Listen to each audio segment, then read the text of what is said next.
न पइजी वञई ज़ुल्फ़नि सां लिकाए छॾ चेहरो जे ज़ुल्फ़ बि कनि परेशान तोखे हथड़नि सां लिकाए छॾ चेहरो इन रंग ते फ़र्क़ु न पइजी वञई ज़ुल्फ़नि सां लिकाए छॾ चेहरो जे ज़ुल्फ़ बि कनि परेशान तोखे हथड़नि सां लिकाए छॾ चेहरो इन रंग ते फ़र्क़ु न पइजी वञई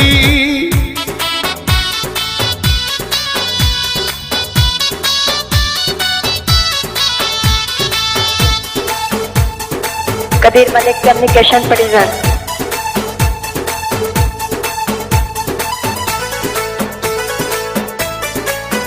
पंज मिंट जे वेही गर्मीअ में तुझे चेहरे ते पघर था निकिरी अचन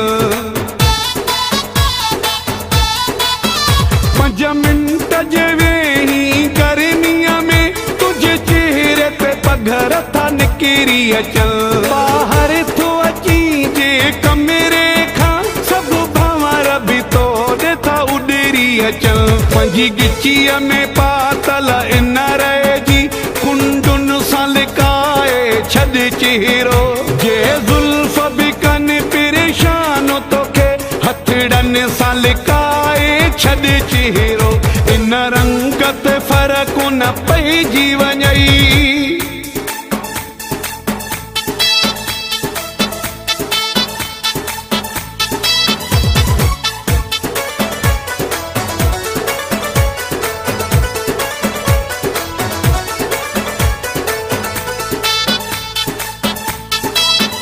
तुझी सूंहं ॾिसी मां सम्झी वयुमि थधे मुल्क जो माण्हू आहीं तूं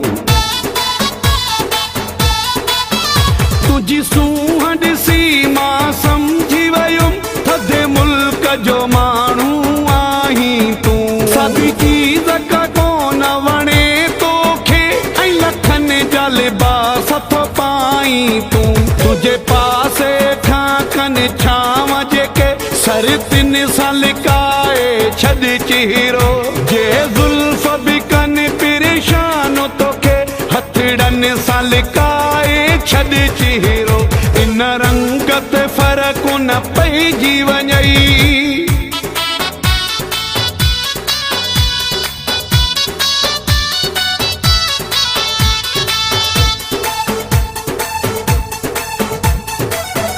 कदीर मलिक कम्युनिकेशन प्रेजेंट।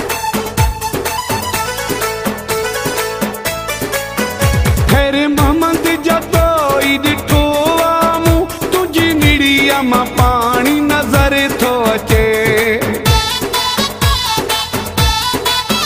खैर मोहम्मद जदोई ॾिठो आ मूं तुंहिंजी निड़ीअ मां पाणी नज़र थो अचे